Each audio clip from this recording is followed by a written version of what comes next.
गया जिले के बोधगया प्रखंड के पूर्वी बगदाहा ग्राम गांव के रहने वाले श्रीनिवास स्कूल में पढ़ाई करते समय ही एथलेटिक्स खिलाड़ी बनना चाहते थे और स्कूल टाइम से लेकर कॉलेज टाइम तक श्रीनिवास ने कई एथलेटिक्स प्रतियोगिता में भाग लिया, जिसमें कई प्रतियोगिता बिहार लेवल पर भी रहा और श्रीनिवास ने नेशनल लेवल के भी प्रतियोगिताओं में हिस्सा लिया था और इंटरनेशनल एथलेटिक्स प्रतियोगिता में भाग लेने के लिए झारखंड के जमशेदपुर में ट्रेनिंग ले रहे थे।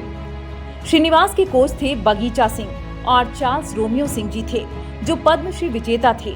उनके संरक्षण में श्रीनिवास इंटरनेशनल एथलेटिक्स की तैयारी कर रहे थे, मगर उनके पिता अचानक से किडनी की बीमारी से ग्रसित हो गए, जिसके कारण श्रीनिवास को वापस घर आना पड़ा और श्रीनिवास के पिता के इलाज में 15 से 20 लाख रुपए का खर्च हो गया, जिसके कारण श्रीनिवास को एथलीट छोड़ना पड़ा। और उनके पिता की मृत्यु के बाद श्रीनिवास को बिहार सरकार द्वारा एक खिलाड़ी होने के नाते बिहार पुलिस की नौकरी दी गई, मगर श्रीनिवास को यह नौकरी पसंद नहीं आई और उन्होंने अपने पिता की तरह किसान बनना पसंद किया और आज वह एक कुशल किसान के रूप में जाने जाते हैं। आज श्रीनिवास खेती के साथ साथ फूलों की नर्सरी तथा बर्मी कंपोस्ट से लाखों रुपए कमा रहे हैं।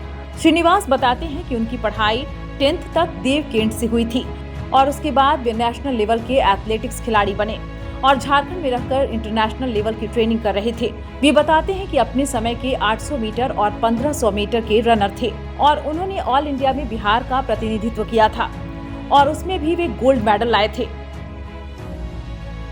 वे बताते हैं कि स्कूल से लेकर कॉलेज टाइम तक एकेडमी में कभी भी उनकी फीस नहीं लगी थी, मगर बिहार सरकार से उन्हें कोई खास मदद नहीं मिली। उनके पूर्वज भी खेती किया करते थे और पिता भी बहुत अच्छे स्तर की खेती करते थे, तो उनके डीएनए में ही थी खेती किसानी कैसे किया जाता है। और शुरू में तो उन्होंने मजबूरी बस खेती चुनी थी और गांव के लोग भी उन पर बहुत हंसते थे और मजाक उड़ाते थे कि इसे सरकारी नौकरी मिल रही थी और यह नेशनल लेवल तक का खिलाड़ी था, बैकग्राउंड भी बढ़िया था, उसके बावजूद भी यह नौकरी में नहीं गया। मगर उनका संकल्प था कि जो गेम के माध्यम से वो देश को नहीं दे पाए थे, तो उनकी चाहत थी कि वे खेती कर देश को कुछ दें और खेती के सिलसिले में वे कई बार वैज्ञानिक के पास गए।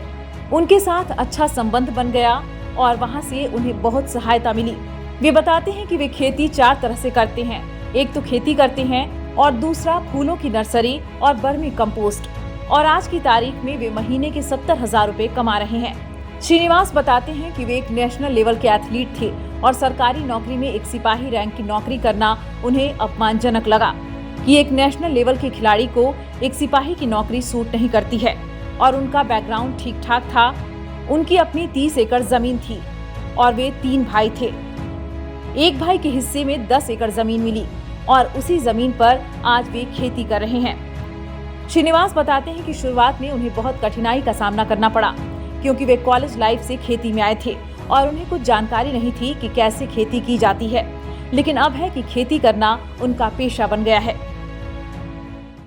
मेरा सपना था, मैं नेशनल लेवल का एथलीट था, एक अंतर्राष्ट्रीय स्तर का एथलीट बनना चाहता था, लेकिन मेरे पिताजी का सडन डेथ हो गया किडनी खराब होने की वजह से, तो उसके बाद से मजबूरी में हमको खेती करना पड़ा। अभी हम खेती कर रहे हैं। क्या करते थे मतलब एथलेटिक्स में? 800 मीटर 1500 मीटर का रनिंग करते थे। क्या कोई कभी नेशनल या राज्य स्तर का? राज्य स्तर पे तो लगातार हमारा मेडल रहता था। बिहार को हम नेशनल पे भी रिप्रेजेंट किए थे, विजयवाड़ा आंध्र प्रदेश में, और ऑल इंडिया डीएवी में भी नेशनल लेवल पे हमारा गोल्ड और ब्रॉन्ज मेडल आया था। और स्कूल के समय में भी हमको इसके लिए स्कॉलरशिप मिला करता था। अचानक फिर खेती की तरफ से मतलब?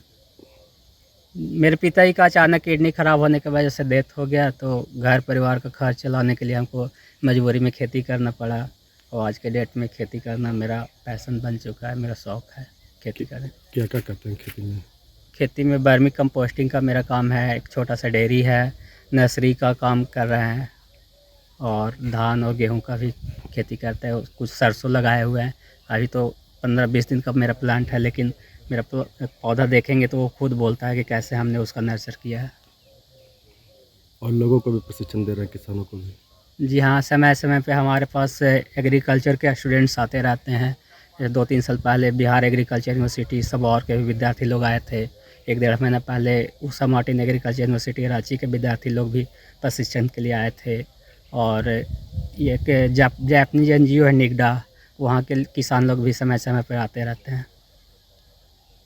कितना ज़मीन है और कितना भी आमदनी 10 एकड़ ज़मीन पे हम लोग खेती कर रहे हैं और वर्मी कंपोस्टिंग का काम कर रहे हैं, डेयरी कर रहे हैं। मेरा मंथली आमदनी लगभग 60-70 हज़ार पर मंथ के आसपास में हो जाता है। क्या शौक था पहले कि क्या? मेरा सपना था कि एक अंतर्राष्ट्रीय स्तर का एथलीट बने, उस समय जब स्कूल कॉलेज की लाइफ में थे, लेकिन मजबूरी में हमको गेम छोड़ना पड़ गया। तो अब तो खेती करना ही है। खेती में हम चाहते हैं कि कुछ देश को दे।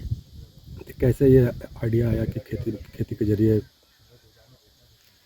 शुरुआत में हमारे पिताजी का डेथ, मेरे पिताजी एक बहुत अच्छे किसान हुआ करते थे अपने समय में, तो खेती करना तो हमारे डीएनए में ही था शुरू से ही, लेकिन उतना प्रैक्टिकल नॉलेज हमको था नहीं कि कैसे खेती किया जाता है। लेकिन जब पिताजी का डेथ हुआ तो मजबूरी में हमने खेती चालू किया करना, घर परिवार का खर्च चलाने के लिए। लेकिन धीरे धीरे केवी के कृषि विज्ञान केंद्र मानपुर गया कि वैज्ञानिकों के संपर्क में आए, तो उनसे बढ़िया मेरा रिलेशन बन गया, आते जाते काम करते। अब उनसे भी तकनीकी सहायता मिलता है, जिसको हम लोग अपने खेत में इम्प्लीमेंट करते हैं और बढ़िया उत्पादन लेते हैं। क्या अभी भी लगता है कि अगर एथलेटिक्स में अगर उस समय अचानक ये स्थिति नहीं होता तो एथलेटिक्स में चैंपियन? जी हाँ, 110%। अगर मेरे पिताजी का सडन डेथ नहीं होता तो आज हम देश को रिप्रेजेंट कर रहे होते। अपना नाम बता दीजिए। मेरा नाम श्रीनिवास कुमार है, मैं बगदाहा ग्राम का रहने वाला हूँ।